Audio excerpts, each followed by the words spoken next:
Jesus Cristo. Louvamos a Deus por estarmos reunidos mais uma vez nessa sexta-feira para estudarmos a palavra do Senhor. Dando continuidade, irmãos, vamos abrir a palavra de Deus em Romanos capítulo 1. Vamos ler dos versos de 28 a 32. Entregues os gentios a reprováveis sentimentos. Romanos capítulo 1, 28 a 32.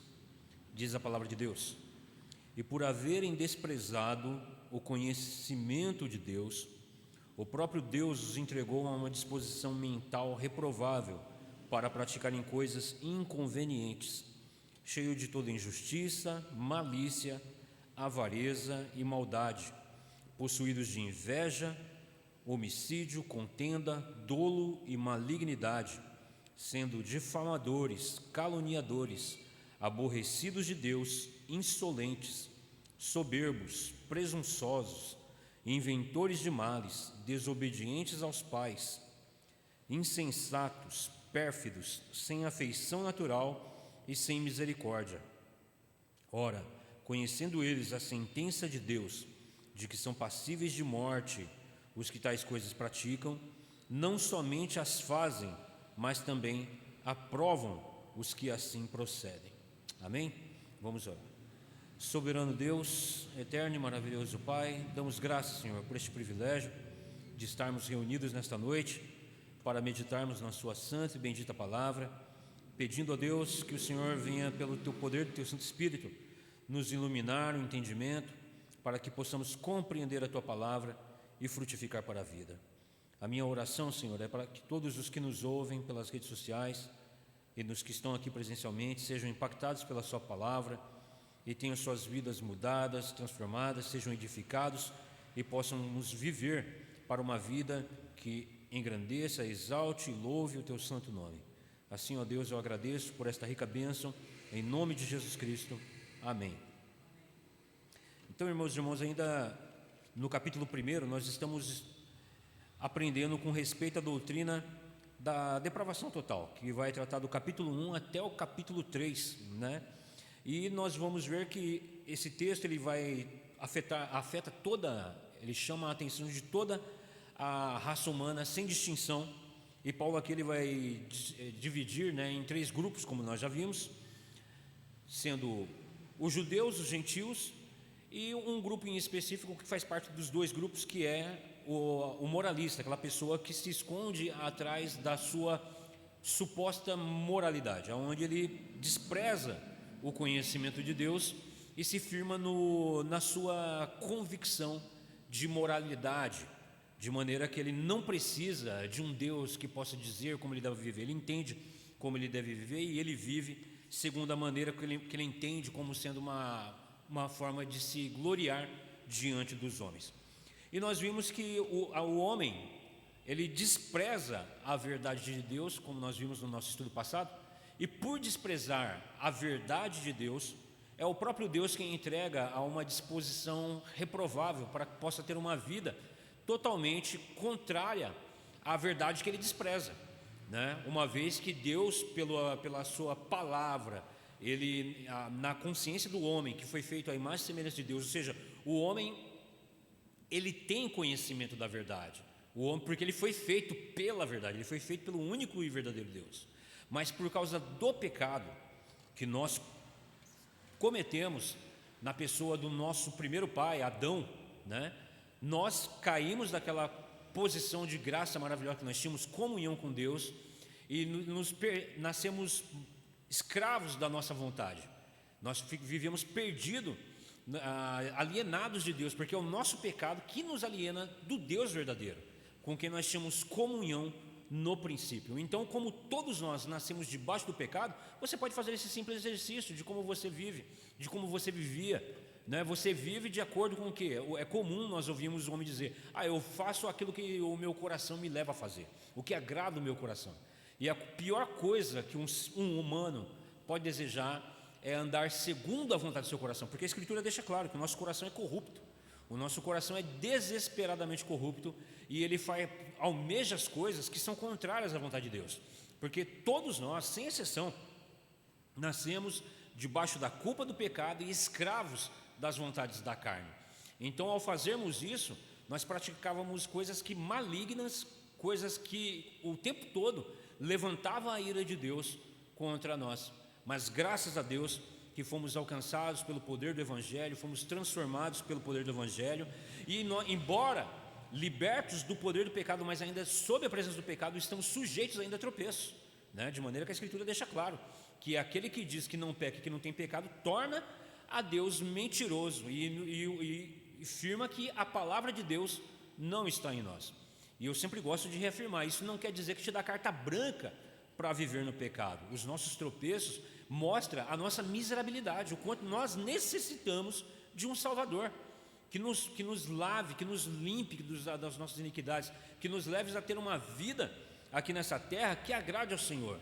E por nós desprezarmos a verdade de Deus, como o texto bem deixa claro, né, lá nos versos 25 de Romanos, quero ler com os irmãos, do capítulo 1, olha o que o verso 25 diz, olha: pois eles mudaram a verdade de Deus. Quando diz verdade de Deus, é a verdade estabelecida por Deus na criação, né? E aqui no nosso caso, o nosso texto, especificando mais, de maneira mais centrada na questão sexual, como nós vimos, né? Porque por desprezarem a verdade de Deus, qual é essa verdade? É essa, de que Deus fez o homem para a mulher e a mulher para o homem. Deus fez apenas um homem e uma mulher, e foi isso que o Senhor estabeleceu como norma para a raça humana, de que, deixando o homem a sua família, ele se unisse à sua mulher e ambos se tornassem uma só carne. Mas o pecado, mais uma vez, o pecado, por nós havermos desprezado a palavra de Deus, nós morremos espiritualmente, consequentemente, todos os nossos desejos, as nossas vontades que foram dadas por Deus, elas se tornaram rotas, manchadas, elas se tornaram como um vidro quebrado, um espelho quebrado, e nós nos tornamos nulos nas nossas vontades, de maneira que as nossas paixões, que são boas, foram dadas por Deus, todas elas, mas para serem usadas para a glória de Deus, em obediência a Deus, se tornaram agora pecados. O que é pecado? Nós falamos aqui, ela foge o seu real propósito, o seu real sentido, ela erra o seu alvo, aquilo para o qual ela foi propositada, de maneira que as paixões vão levar a pecados terríveis, que são os pecados sexuais, aonde que nós vimos no texto que até as mulheres, quando a palavra de Deus fala até as mulheres, é porque era a última coisa que se esperava. Como nós falamos, é a mulher o símbolo de castidade, de modéstia, de pureza. Não é sem motivo que as noivas entravam o quê? De branco, né, na igreja. Hoje se tornou clichê isso, se tornou motivo de piada. Nós vemos que o casamento, que é uma instituição sagrada, porque o casamento não foi criado pelo homem. O casamento é uma instituição divina, foi criado pelo próprio Deus, para que o homem tivesse uma vida, esposa e marido, que glorifique a Deus. E ali tem o que? A relação sexual sagrada dentro do matrimônio. O sexo é bênção dada por Deus. É por meio do sexo que nós nos multiplicamos. Está lá na Escritura, lá em Gênesis, né? Crescei e multiplicai-vos, enchei a terra. E nós vemos de um só homem, de uma mulher, toda a população mundial vem desse casal. Mas nós, por causa do pecado, o pecado distorce as nossas vontades, os nossos sentidos, e com o decorrer do tempo, o decorrer dos anos, o decorrer das décadas, dos séculos, o ser humano ele está em queda livre, se não estiver em Cristo. É por isso que nós nos propomos a ensinar a palavra de Deus, pregando ela toda. E a carta de Paulo aos Romanos, ela deixa muito claro esse discernimento do que é o homem sem Deus, do que é o homem sem Cristo na sua vida, né? E o homem ele se torna roto, manchado, quebrado, totalmente vivendo em iniquidade, ou seja, em inimizade para com Deus. Então nós vimos que até as mulheres, elas trocaram o uso natural. Qual era o uso natural? Mulher com homem. Elas se inflamaram também na mútua paixão. E nós vimos também, aprendemos também, que ao fazer isso, assim como os homens, até mesmo os homens se inflamaram pelo seu próprio sexo, homem com homem, cometendo torpeza e levando sobre o seu pecado a punição da ira de Deus, e eles recebem isso no próprio corpo, aonde nós vamos ver doenças, Nós vamos ver uma forma de viver que, por mais que o mundo aplaude e diga, mas há amor ali, é contrária à verdade de Deus. Eles mudaram a verdade de Deus. Temos que entender que isso, Deus nunca projetou isso, mas o pecado, ele deturpa, ele mancha, ele corrompe, ele faz com que erre o alvo, que vá para um lado do qual não é propositado, que está dentro do propósito de Deus. Então, nós vimos que as mulheres se corromperam, os homens mutuamente, e receberam a punição no seu próprio corpo pelos pecados cometidos. E aí, continuando essa última parte do que o nosso estudioso ele traz, ele diz que, olha, portanto, não temos o direito de interpretar o substantivo natureza, ou seja, aquilo que é a verdade de Deus que ele estabeleceu na natureza, o que é natural, como sendo esse relacionamento totalmente contrário à verdade de Deus, que é homem com mulher, mulher para o homem, né? Então nós não temos o direito de interpretar o substantivo natureza como minha natureza, ou o adjetivo natural como o que me parece natural. A gente não tem essa liberdade. Você pode até pensar, trazendo para esse sentido, por causa do pecado, você pode até pensar, e você pensa dessa maneira, mas isso não é a verdade de Deus. A verdade de Deus é uma só, e ela é estabelecida perpetuamente, queira o homem aceitar ou queira o homem não aceitar. A verdade de Deus não pode ser mudada, e não é mudada. O Senhor não aceita isso, de maneira que todos aqueles que insistem em transgredir a verdade estabelecida de Deus sofrerão o quê? O juízo de Deus. Não ficará impune. Inclusive os nossos pecados anteriormente cometidos, a Escritura deixa clara, porque ele deixou impune em que sentido? Para que no exato momento ele revelasse a sua graça em Cristo Jesus para a salvação dos nossos pecados, que até então eram tidos como impunes, mas nós arrastamos as consequências dos nossos pecados. Todo pecado cometido em Cristo ele é perdoado, mas as consequências você arrasta, você vai arrastar pela sua vida. Por isso que em Cristo nós temos um renovar de consciência para com o Senhor, e nós aprendemos a louvar e a exaltar o único e soberano Deus, que é maravilhoso, que é gracioso, que é misericordioso para conosco e nos perdoa as iniquidades dos nossos pecados. E aí nós fazemos o quê? Retomamos aquele real caminho, aquele verdadeiro caminho que honra e glorifica a Deus, que é onde, se eu era homossexual, se eu tinha atração por um outro homem, me arrependendo, não pelas minhas capacitações, mas pelo poder do Espírito Santo, eu fujo dessa iniquidade e corro para a cruz de Cristo. Se eu sou uma mulher e eu tenho vontades lésbicas, de lesbianismo, de paixão para com uma outra pessoa do mesmo sexo, mas agora em Cristo eu fujo dessa iniquidade, eu fujo desse pecado em Cristo, em quem a palavra de Deus deixa claro, lá em Romanos 8 nós vamos ver, porque aqueles que se inclinam para o Espírito cogitam das coisas do Espírito, mas se eu cogito das coisas da carne e me inclino para as coisas da carne, eu não posso agradar a Deus.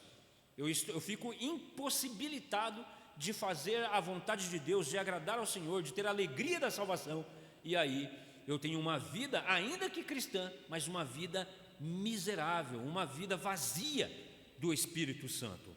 Então nós devemos fazer o quê? Buscar, irmãos, a nos enchermos do Espírito e a fugir de toda a iniquidade, de todo o pecado, porque a carne vai militar contra o nosso Espírito. O Espírito Santo, que agora habitando em nós, nos leva a ter uma vida que agrada a Deus. Então eu não posso dizer que aquilo que me parece natural, não, é natural para mim, e eu vivo assim, não. Isso é distorcer a verdade de Deus, né?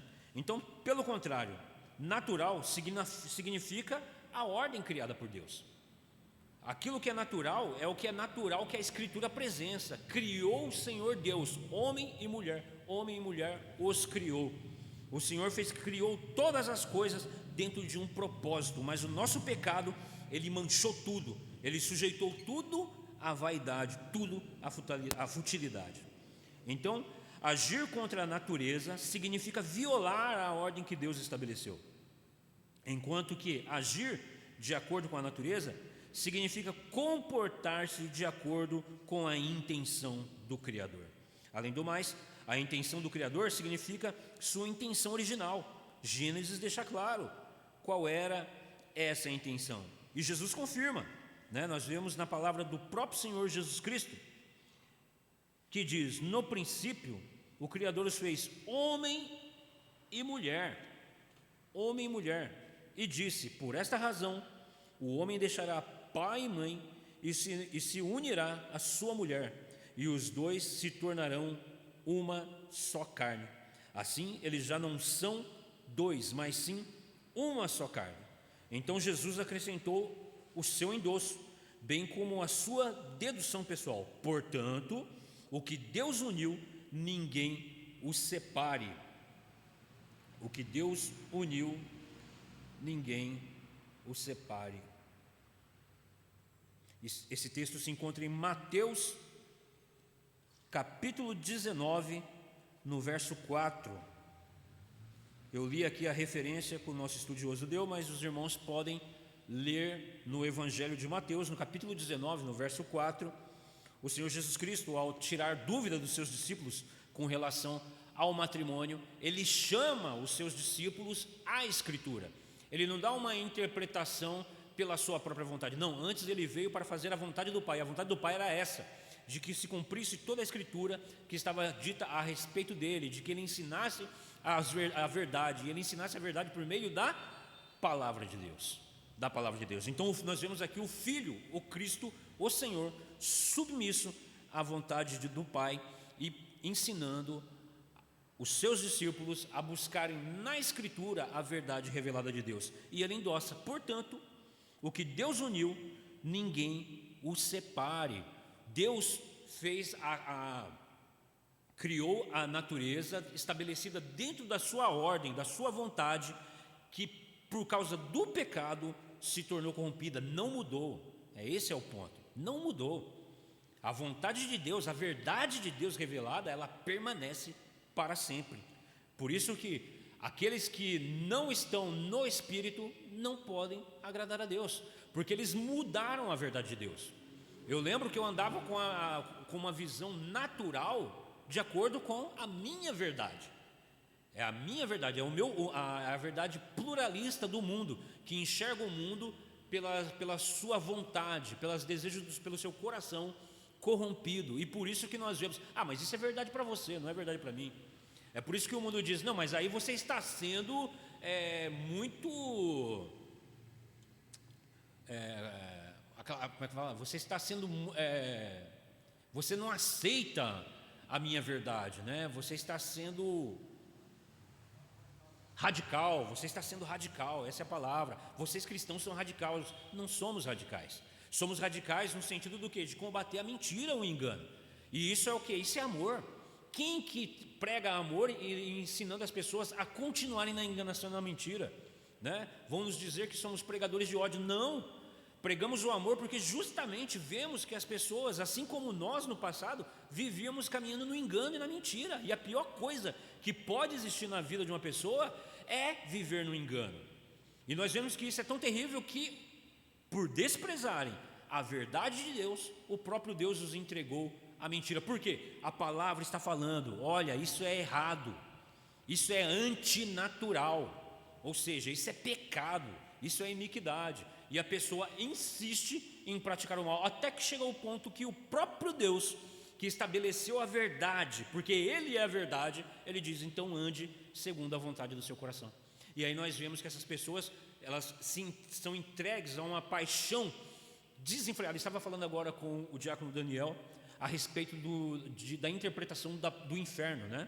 Nós temos muitas das vezes a visão de inferno, aquela visão de fogo e pessoas no meio das chamas, né?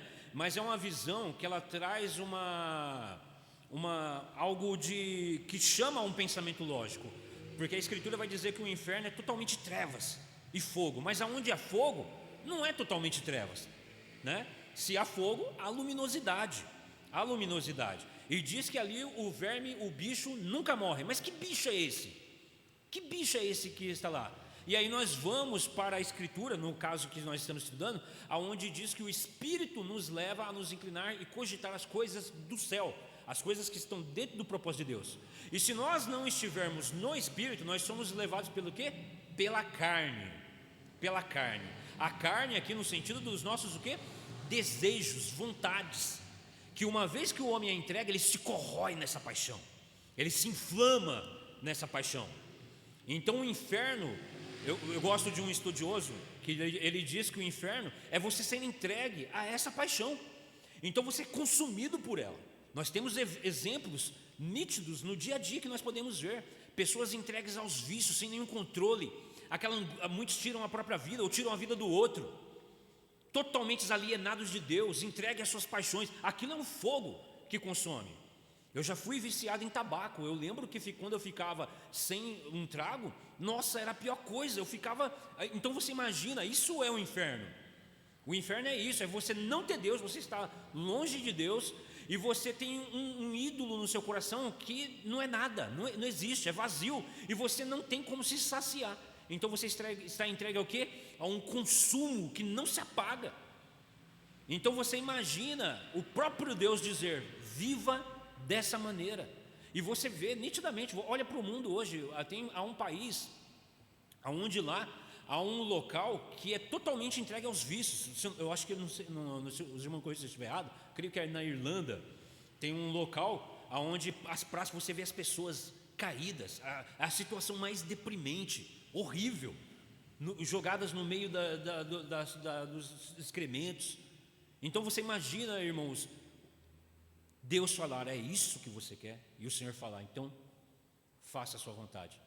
Fala para mim, aonde isso é amor? Aonde está o amor em viver dessa maneira? Deus é amor, Deus é justiça, mas Deus também, Ele derrama juízo sobre todos aqueles que fazem o que a Escritura deixa claro, que suprimem a verdade de Deus para a prática da iniquidade e da mentira. Porque o tempo todo Deus está falando: arrependa-se dos seus pecados, volte-se para Deus, isso é errado, isso é mentira, isso é pecado. E a pessoa insiste. Pessoas com as suas faculdades funcionando. Tanto é que a Escritura vai dizer que, dizendo-se eles sábios, se tornam loucos. É loucura. É loucura o que praticam, é loucura a maneira como vivem. E Deus os entrega às suas paixões infames. E aí o homem, ele entra nesse turbilhão, nessa bola, né? nessa pedra que rola morro abaixo, na degradação moral e espiritual, e consequentemente física, porque Paulo deixa claro, né, que eles sofrem no próprio corpo a punição pelos seus pecados. Você vê, eu não estou inventando, você vê as pessoas nas ruas entregues à embriaguez, ao vício, às drogas, à prostituição. Isso é ira de Deus em céu aberto, revelado aos olhos de todos, e as pessoas não veem, eles acham lindo, acham bonito. Fujam do pecado e da iniquidade, antes voltem-se para Deus, clame por misericórdia. Se você tem impulsos, desejos pecaminosos, é um convite para você se colocar na presença do Senhor e falar: Senhor, me livra do juízo vindouro, me livra, Senhor, da condenação, me livra das paixões da carne, tem misericórdia de mim, ó Deus. Então mudar a verdade de Deus e permanecer nisso, você apagando a verdade de Deus que te chama ao arrependimento, você está trazendo juízo sobre a sua vida. E Jesus então, ele deixa claro que a verdade de Deus estabelecida é essa, de que o homem foi feito para viver num propósito santo, sagrado, no matrimônio para a glória de Deus, sendo homem e mulher unidos para a glória de Deus na instituição do matrimônio, aonde se tem o que? A criação de uma família, que é a célula madre da sociedade, aonde nós vemos que um casal como nós aliancistas, né, que somos presbiterianos aliancistas, é o desejo de todo presbiteriano de que o pai, ele sendo o sacerdote do lar, ele crie seus filhos no temor do Senhor, ensinando a verdade das Escrituras, para que ele possa ter uma boa esposa, a sua filha, criada na pureza, criada na palavra do Senhor, possa ter um bom esposo, cristão, temente a Deus, e possa viver para a glória de Deus. Não quando apresentar sinais de perversão da verdade estabelecida por Deus, ser aplaudido: tá vendo, cresceu assim, tem que ser assim, tá vendo, desde criança já tem esses impulsos, então é porque Deus fez assim. Não, Deus fez o homem na forma perfeita, a sua imagem e semelhança, para glorificar a Deus e ter um relacionamento interpessoal, homem e mulher, que glorifique a Deus, não entregue as paixões para se inflamar pelo próprio sexo, né? E isso é o Senhor entregando a iniquidade. Em outras palavras, o Criador, ao criar a humanidade, Deus criou macho e fêmea. Deus instituiu o casamento como uma união heterossexual. E o que Deus uniu, nós não temos o direito de separar. Essa ação tríplice de Deus estabelece que o único contexto no qual Ele espera que haja a experiência de uma só carne é na monogamia heterossexual. E que uma parceria homossexual, não importa qual amorosa ou comprometida se alegue que ela seja, é contrária à natureza. É contrária à natureza e nunca pode ser vista como uma alternativa legítima ao casamento, que é o que nós vemos hoje em dia. As pessoas, elas estão sendo entregues a um desejo totalmente corrompido do seu coração, porque constantemente elas estão tampando o ouvido, elas estão dando impulso aos desejos mundanos, carnais do seu coração corrupto, e Deus os entrega. É isso que vocês querem? Então vão, então façam dessa maneira. E nós vemos que muitos são aqueles que eram sacerdotes da verdade, que pregavam a palavra dizendo: não, esse texto não pode mais ser pregado hoje em dia. Esse texto aqui, ele é totalmente retrógrado, antigo. O mundo moderno, pós-moderno, não. É totalmente natural. Você vê aí os casamentos. Por que nós não vamos realizar, o presbítero Davi, um casamento homossexual aqui dentro? Por que não vamos? Nós não vamos porque perverte a verdade estabelecida por Deus. Nós não vamos apoiar isso, não vamos aplaudir isso, porque perverte a verdade de Deus. Temos que entender de que o pecado é que nos afasta de Deus. O pecado, ele não pode ser tratado com leviandade, o pecado não pode ser aplaudido, porque uma vez que o pecado é tratado com leviandade, o pecado é tratado de qualquer maneira, é feito vista grossa, você está constantemente provocando a ira de Deus, e ela virá, ela vem. A ira de Deus já é derramada nesse exato momento que nós estamos falando. A ira de Deus está sendo revelada, a ira de Deus está sendo derramada. Mas o homem cego pelo pecado, ele não vê aquilo como a ira de Deus. Ele vai começar a fazer exatamente aquilo que é da uma natureza morta espiritualmente. Ele vai terceirizar a culpa. Ele vai terceirizar a culpa. Ele vai lançar a culpa no próximo. Ele vai lançar a culpa nesse Deus mesmo que ele diz não crer, mas ele, nesse momento, ele crê quando ele diz: a culpa é de Deus. Porque é isso o que o pecado faz, ele nos torna inimigo de Deus. De maneira que nós vamos entrar agora nos versos que acabamos de ler, versos 28 e 32, aonde é considerado na Escritura, pelos maiores estudiosos, como a maior lista de pecados realizados pela vontade da carne, que habita naqueles que não estão em Cristo e que são, por isso, incapazes de agradar a Deus, né? A afirmação de Paulo no início do verso 28 inclui agora um jogo de palavras entre eles acharam que não valia a pena, uma mente depravada. Isto não é fácil de traduzir do grego. Poder-se-ia dizer que já que eles achavam que não valia a pena permanecer com a sabedoria de Deus, Ele os entregou a uma disposição mental reprovável. E dessa vez, a sua mente depravada os conduziu não à imoralidade, mas a praticarem o que não deviam. Verso 28, né? Evidenciando em uma inúmera variedade de práticas antissociais, as quais juntas descrevem a derrocada da comunidade humana. Na medida em que os padrões desaparecem, a sociedade se desintegra. Paulo apresenta uma relação de 21 vícios. Listas assim não eram incomuns naqueles dias, na literatura estoica judaica e cristã primitiva. Todos os comentaristas parecem concordar que é uma lista que resiste a qualquer classificação mais esmerada. Ela começa com 4 pecados generalizados, dos quais essas pessoas tornaram-se cheias, a saber, toda sorte de injustiça, maldade, ganância e depravação.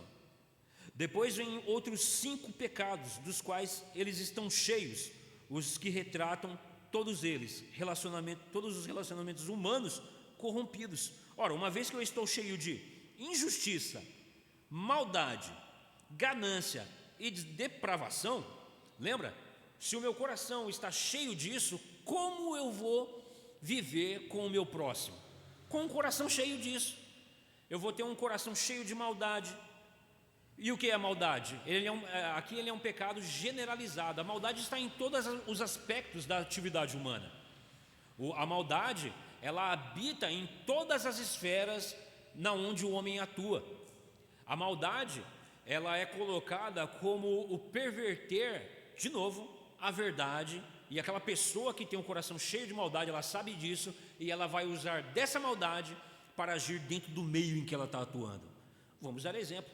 Ela pode agir com maldade no passar o troco para uma pessoa, um cobrador de impostos, um policial. Ele pode ter maldade ao parar um carro para fazer uma averiguação. Ele tem maldade ali, ele pode usar disso para uma corrupção dentro da área que ele atua. Um juiz.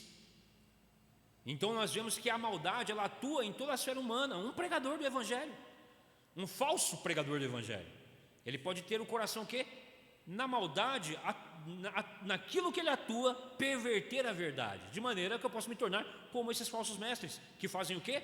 Que distorcem a palavra. Não, isso aqui que Paulo está falando foi lá no primeiro século, agora não. Agora você pode ter um relacionamento homossexual, isso é aceito.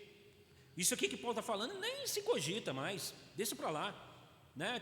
Tá aqui na Bíblia, mas é só para mostrar o que eles pensavam lá no passado. Vê como é fácil eu distorcer? Vê como é fácil eu usar de maldade para poder conduzir as pessoas para a iniquidade, que é inimizade com Deus, e perversão para com o próximo, que é o nosso ponto. Então eu tendo esses pecados no meu coração, vai desaguar onde? Vai desaguar na injustiça, maldade, ou melhor, perdão, irmãos, vai desaguar na inveja. O que é inveja?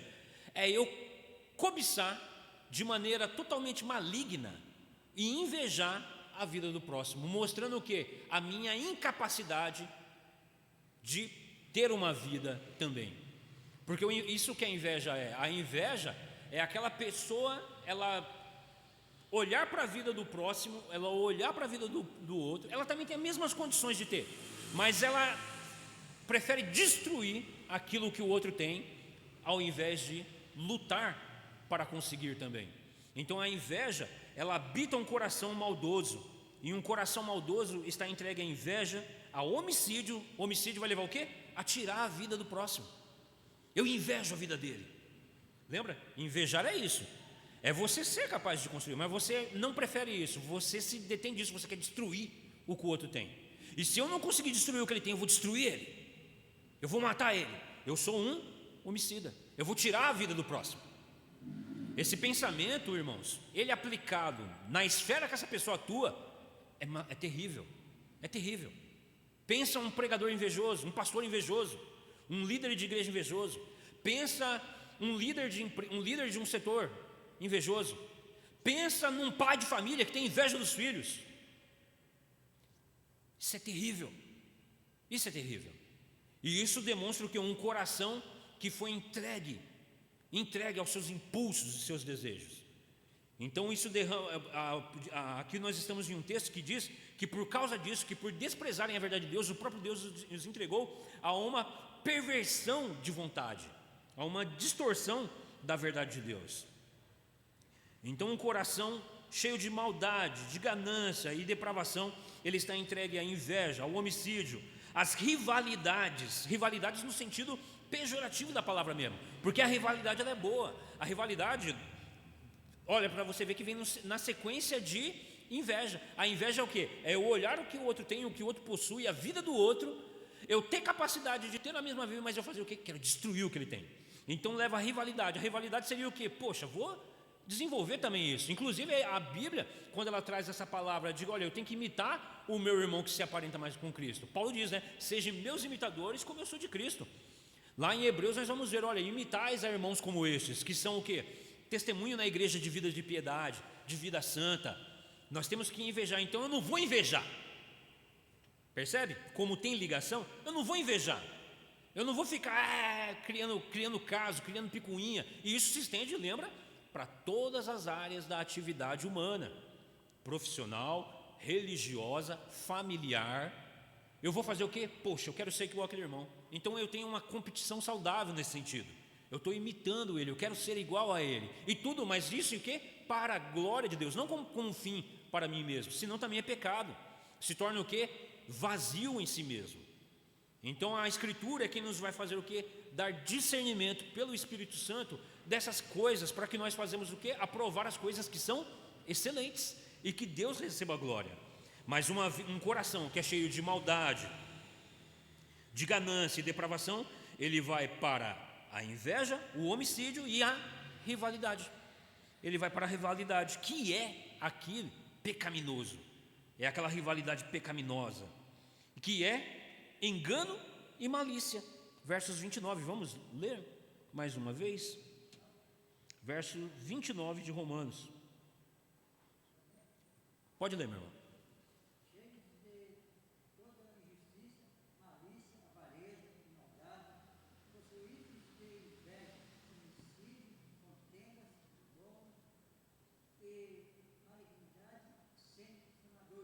Amém.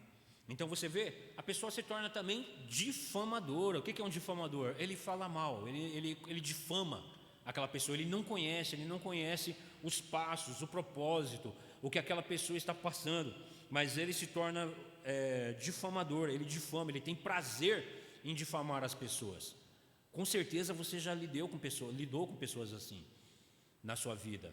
Você vai lidar com pessoas assim. E você vai ver como é terrível.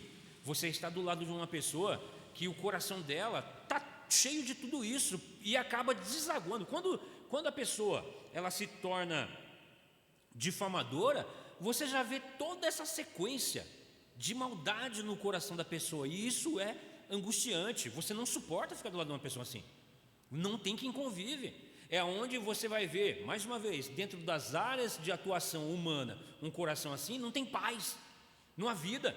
Um lar onde tem pessoas difamadoras, irmão que difama irmão, dentro da igreja, difamadores entre irmãos, difamadores no trabalho, e as pessoas vêm e abraçam aquela difamação como sendo verdade. O fim disso é o quê? Destruição. É destruição. A família não prospera, a igreja não avança, o trabalho, você não vai conseguir permanecer muito tempo ali, não vai ter desenvolvimento ali, em todas as esferas da atividade humana, né? Então a seguir vem um isolado que parece referir-se à calúnia e à difamação: bisbilhoteiros e caluniadores, né? Aqui ele está trazendo a tradução da Bíblia na linguagem de hoje, que traduz como difamam e falam mal uns dos outros. E a Nova Tradução Viva, amargura e mexericos, né? Ela traz a tradução de bisbilhoteiros e caluniadores. Ela traz como tem uma vida cheia de amargura e são mexericos. O conselho apostólico é de que nós não sejamos justamente isso, bisbilhoteiros e mexeriqueiros, ou seja, se meter na vida dos outros. Não se meta na vida dos outros. Nós somos chamados a orar pelos outros. Você deve fazer isso. Se você vê contenda, se você vê relacionamentos que estão passando por problema, você não tem que se meter no meio, você não tem que ser mexeriqueiro, se enfiar no meio. Você não tem que ir ali, se enfiar ali para poder continuar, para falar mal. Não, nós somos chamados ao quê? A orar por eles, a orar pelas vidas, a orar pelas famílias, a orar pelos líderes da igreja, a orar pelos nossos colegas do trabalho, a orar pelas lideranças instituídas, nas civis instituídas, né? Mas não a nos metermos no meio, nos tornando mexeriqueiro. Seguem outros 4 que parecem retratar formas de orgulhos diferentes e extremas. Olha a forma de orgulho. Nós sabemos que um pecado Deus abomina, que é o que? O coração altivo, né? Porque a Escritura falando isso, referindo-se à queda de Satanás, né? Porque neles era príncipes no jardim, né? Usando-se ali a linguagem para poder se referir a Satanás, vai dizer que nele se achou a maldade, um coração altivo. Era as querubim, quis ser o quê? Se assentar no trono de Deus. E aí esses pecados de orgulho extremo são inimigos de Deus,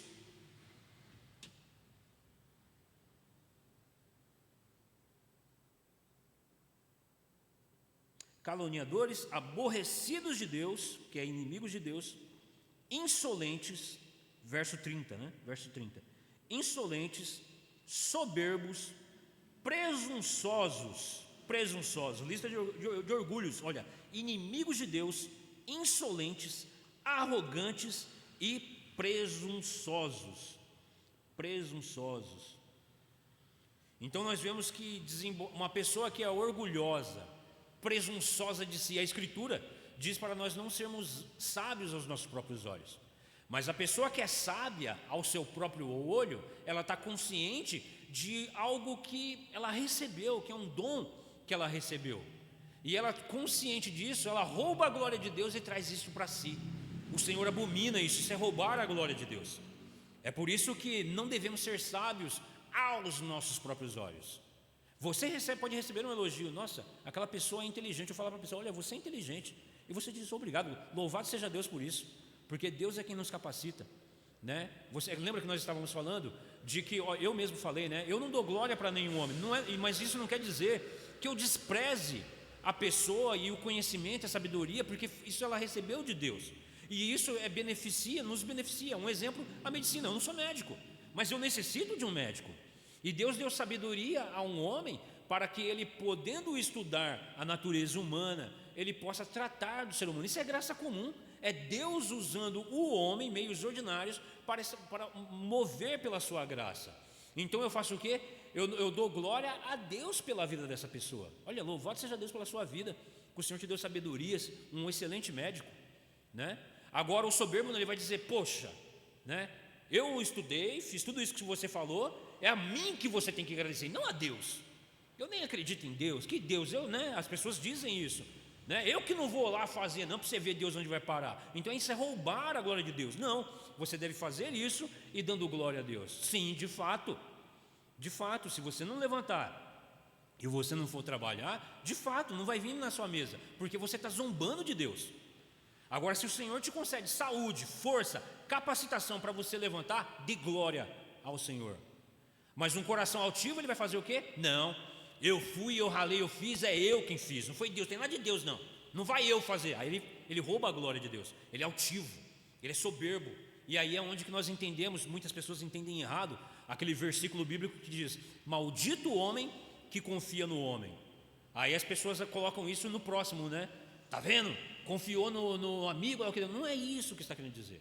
Quando a Bíblia diz, maldito o homem que confia no homem, aí continua, e que faz da força do seu braço o seu poder. Ele é altivo, ele é soberbo, ele é arrogante, ele não precisa de ninguém, ele consegue por si mesmo. Essa pessoa é porque tem toda essa sequência de pecados, ele tem um coração cheio de maldade, embora muitas das vezes ele se diga ser o quê? Humilde, ele se diga ser uma pessoa moralmente correta. Não, eu não preciso ser crente para saber que não se pode fazer isso. Eu já ouvi isso muitas vezes. Isso demonstra o quê? Um coração soberbo, um coração cheio de arrogância, um coração que destrona o Senhor, porque ele atrai a si mesmo como sendo o quê? Senhor de si mesmo. Eu não preciso ser crente para poder saber que é errado fazer isso. Percebe? De fato, você não precisa. É onde que isso, muitos cristãos, não discernindo um coração piedoso de um coração ímpio, eles não entendem, eles falam assim, como é que pode uma pessoa, só porque não é crente, mas é uma pessoa tão moralmente correta e vai para o inferno? Deus é injusto fazer isso. Não, Deus não é injusto, porque a Escritura deixa claro que o coração dele está cheio do quê? De soberba. Ele rouba a glória que deve ser dada à única e exclusivamente ao soberano Deus. a soberba leva à ruína. Você pode ver que até mesmo entre nós humanos, ninguém gosta de pessoa soberba. Ninguém gosta. A pessoa chega de, eu faço, eu aconteço, as pessoas se afastam. As pessoas se afastam. E infelizmente ela está, o quê? Cega. Ela está cauterizada pelo pecado e por isso ela não vê. E isso já é o quê? Juízo de Deus. Deus entrega ao juízo, a uma disposição mental reprovável. Ele não percebe que ele está afastando as pessoas, que as pessoas não suportam ficar do lado dele, porque ele é arrogante, soberbo. Soberbo. É triste ver pessoas assim. Então nós devemos fazer o quê?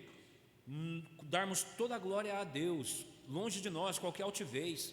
Se você tem algum dom, algum atributo, isso vem da mão de Deus. E você tendo discernimento disso, você tem que se colocar em humildade e temor do Senhor, dando toda a glória a Ele. Não quer dizer que você tem que andar com falsa humildade.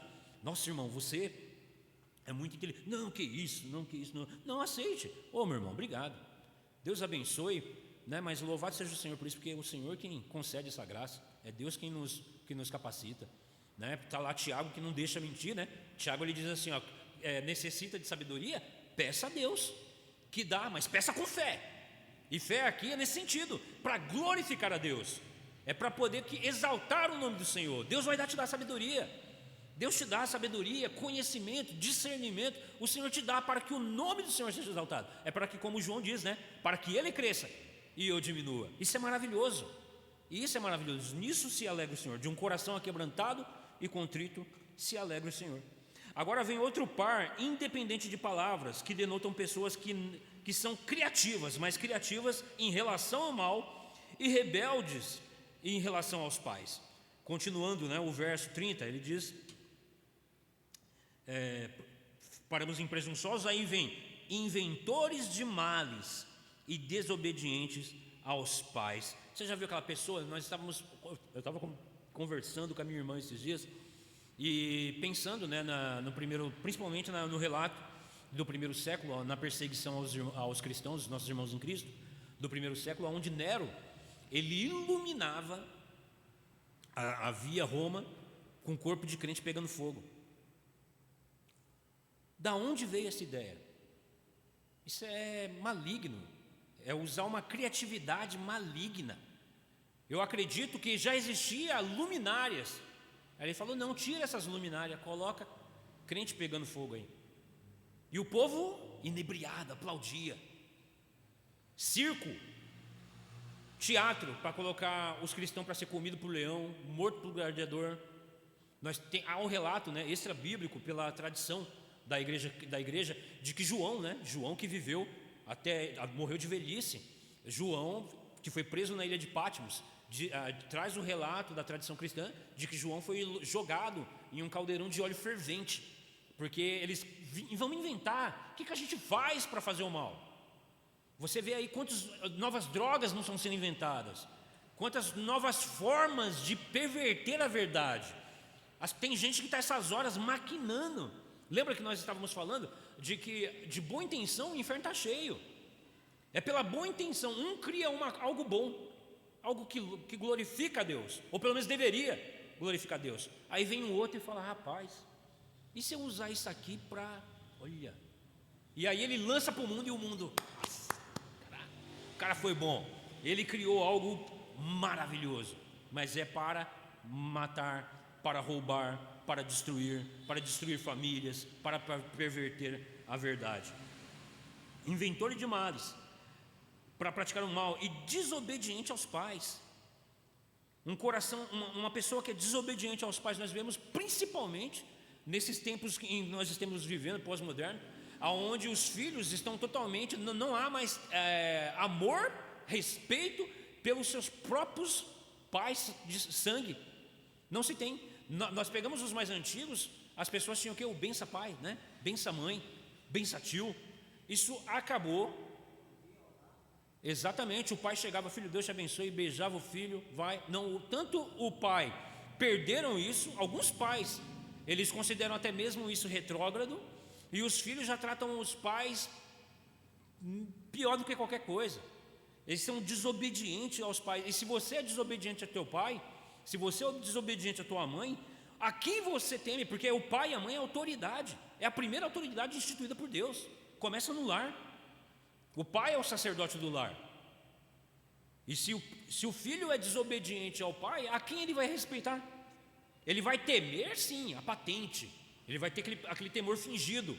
Mas ele vai viver o quê? Na prática da maldade, da malícia, de tudo isso, da inveja, da enganação, da desobediência.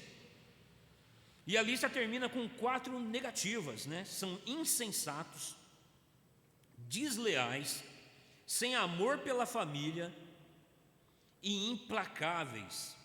São imorais, não cumprem a palavra, não têm amor por ninguém e não têm pena dos outros. O verso 32 é um resumo conclusivo a respeito da perversidade humana que Paulo vem descrevendo. Primeiro diz que eles conhecem. Vamos ler o verso 32? Ora, conhecendo eles a sentença de Deus, de que são passíveis de morte o que tais coisas praticam, não somente as fazem, mas também aprovam os que assim procedem. Então eles conhecem, olha, eles conhecendo eles a sentença de Deus, de que são passíveis de morte os que praticam tais coisas, eles não somente fazem, como falam para o outro, vamos fazer porque é bom. Vamos fazer porque é bom. Mais uma vez ele começa com a palavra, né? Conhecimento, eles têm conhecimento. Aqueles que têm, que está sendo retratado. O que eles conhecem agora não é a verdade de Deus, mas o justo decreto de Deus, de que as pessoas que praticam tais coisas merecem morte. E como é que eles sabem isso? Por que o ladrão ele rouba na noite, no escuro? Por que as pessoas praticam a imoralidade sexual com máscara no carnaval? Quando eu me oculto, é porque eu não quero ser visto. Se eu faço algo escondido, é porque eu não quero que alguém saiba. Eu tenho conhecimento da verdade, da punição que aquele ato que eu estou fazendo merece receber. Então isso demonstra o quê? Ele sabe da punição da verdade estabelecida. De novo, voltamos lá para a verdade de Deus que é imutável. De que todo o pecado, a ira de Deus, ela se levanta contra o quê? Contra todos aqueles que amordaçam a verdade para a prática da iniquidade. Então a ira de Deus, ela se levanta contra tudo aquilo que é contrário à verdade estabelecida por Deus.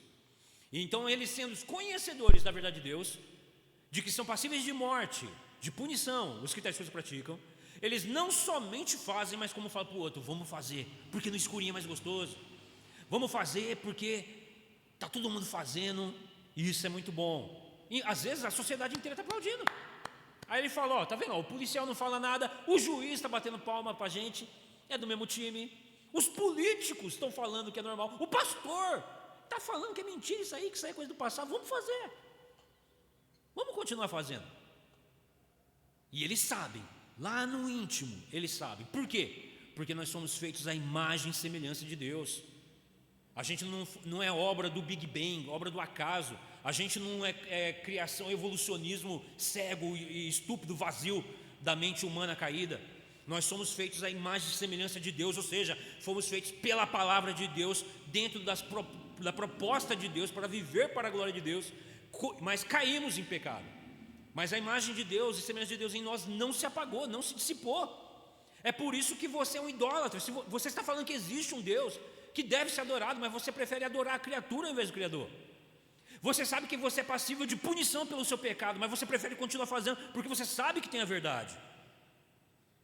Então o homem é indesculpável. Como eu costumo até mesmo dizer, né? O homem calado ele já está errado. Nós calados, todos nós calados já estamos errados. Porque o nosso pensamento, os nossos desejos, os nossos impulsos clamam para praticar a iniquidade, clamam para praticar a perversidade.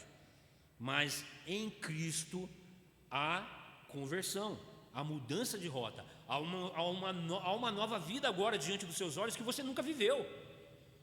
E vai ser maravilhoso essa caminhada, mas também vai ser doloroso, porque mostra que nós precisamos de um Salvador, carecemos de um Salvador, que pelos nossos próprios poderes nós não conseguimos. Por isso o Evangelho revela a justiça de Deus, a sua maravilhosa graça, para que nós possamos em Cristo ter uma vida que louve e exalte o nosso Senhor. Então, conforme o apóstolo descreverá adiante, o salário do pecado é a morte, Romanos 6:23, né? E eles sabem disso.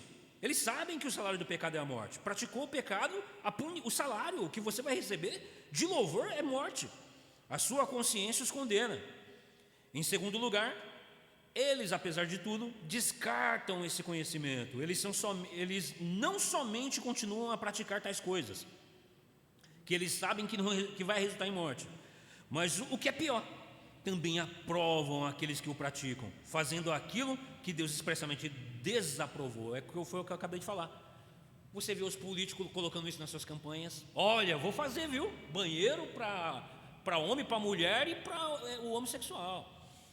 Eu vou fazer, viu? Ensinar na escola para o seu filho e para a sua filha de que isso aqui é totalmente normal. Lembra a mudança do natural da verdade de Deus, da natureza de Deus, da verdade revelada em Deus, para a minha natureza e para o que eu acho que é normal? É isso que o homem está fazendo. E nós vemos isso no mundo sendo aprovado.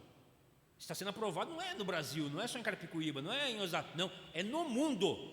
O que isso quer dizer para nós? Que Deus está entregando o mundo ao juízo. O juízo de Deus está sendo derramado. A humanidade, por desprezar o conhecimento e o que é merecido receber, a punição do seu pecado, estão sendo aplaudidos no mundo inteiro e vai receber juízo. Chegamos então assim ao final do retrato pintado por Paulo sobre a depravação dessa sociedade gentílica. A sua essência está na antítese entre aquilo que as pessoas sabem e o que elas fazem. A ira de Deus volta-se especialmente contra aqueles que deliberadamente suprimem a verdade por amor à maldade. Por mais deprimente que seja o quadro aqui descrito, descreve Charles Hodge, que é um estudioso, ainda não é tão deprimente quanto o apresentado pelos mais distintos autores gregos e latinos com referência aos seus próprios compatriotas. Na literatura filosófica ou na literatura clássica, você vai ver o homem descrevendo, dentro da sua capacidade de criatividade para o mal, do que o ser humano é capaz. Ele está sempre inventando, reinventando, requintando a maldade e praticando a iniquidade. E mais uma coisa nós sabemos, de que o mundo, hoje ainda, só não está pior porque o Senhor ainda retém a sua mão graciosa.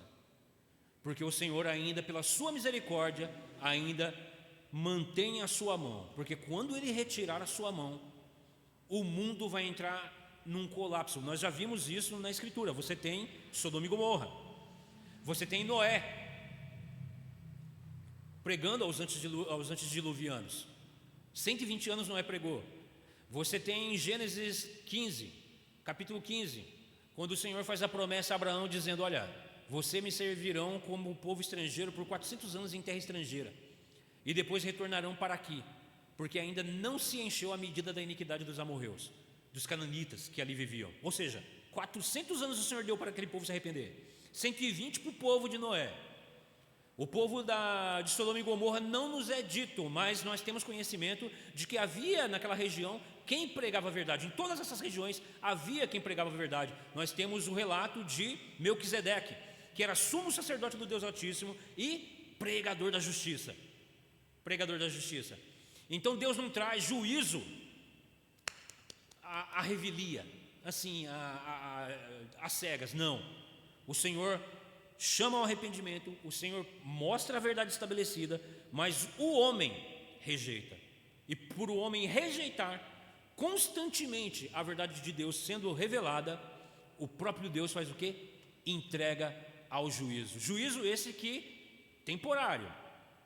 Você está vendo acontecendo, mas chegará naquele momento, o grande dia do Senhor, o grande dia da ira do Senhor, aonde Ele revelará o seu juízo final, derramando a sua ira final, aonde até mesmo aqueles que já estão no pó da terra, eles serão trazidos à vida para serem lançados no lago de fogo que queima eternamente. Então, meus irmãos, essa palavra, o estudo com relação à ira de Deus, é uma doutrina santíssima que revela o caráter santo de Deus e revela a natureza pecaminosa do homem. Porque todos nós, sem exceção, caímos em pecados em Adão. Mas no dia de hoje o Senhor revela a sua palavra e chama ao arrependimento, porque Ele tem revelado os seus atributos na natureza, que o homem reconhece que é algo divino, mas é incapaz de levar o homem a um conhecimento específico da pessoalidade de Deus, da sua santidade, do seu caráter santo, da sua vontade. Mas que agora, por meio dos santos profetas revelados nas Escrituras, que foi dado ao povo de Israel, que deu a palavra de Deus, que eram bocas de Deus, que pregou desde a época de Noé. Pedro vai dizer, né? Noé era pregoeiro da justiça, mas o povo não ouviu, de maneira que apenas 7 almas se salvaram, que era Noé e sua casa. Todo o resto foi o quê? Pereceu, porque tinham as palavras de Noé como mentirosa, assim como as pessoas têm o evangelho hoje em dia como o conto de fadas. Você vê as pessoas nas redes sociais, em séries, em filmes, dizendo: Deus não existe, isso é uma balela. Você vê pastores dizendo: essas coisas não devem ser pregadas, isso aqui foi coisa do passado, Paulo escreveu, mas isso aqui era apenas para relato, para comover as pessoas. E as pessoas estão sendo entregues ao juízo, aonde você vê o mundo hoje, o mundo, não é uma região, o mundo sendo entregue a uma forma de uma mentalidade reprovável por Deus, aonde você vê filmes, séries, nas redes sociais, a promiscuidade, a prostituição, a invenção de males. Você vê nas famílias desobediência. Tudo que nós acabamos de ler está acontecendo em grau universal. Isso é juízo de Deus. Então, meus irmãos, que nós possamos nos colocar na presença do Senhor, orar pelas almas, orar pelas famílias, para que Deus derrame graça nos corações e que haja temor e aquebrantamento, porque o juízo de Deus vem, ele não tarda, porque Deus é tão puro de olhos que não pode contemplar o mal. Amém? Então nós finalizamos aqui. Deus permitindo, no próximo domingo a gente continua, a próxima sexta-feira a gente continua e entra no capítulo 2. Vem, passa a palavra para o presbítero Davi.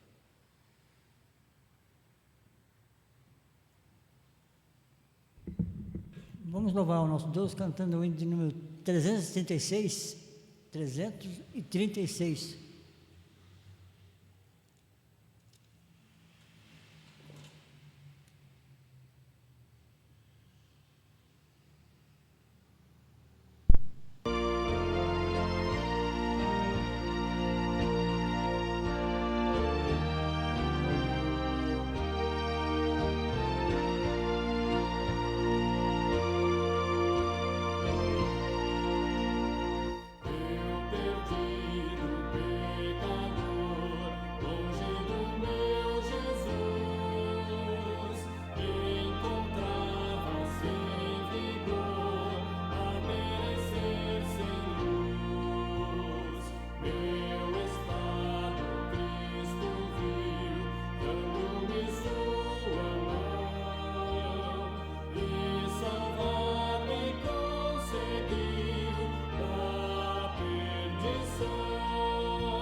término desse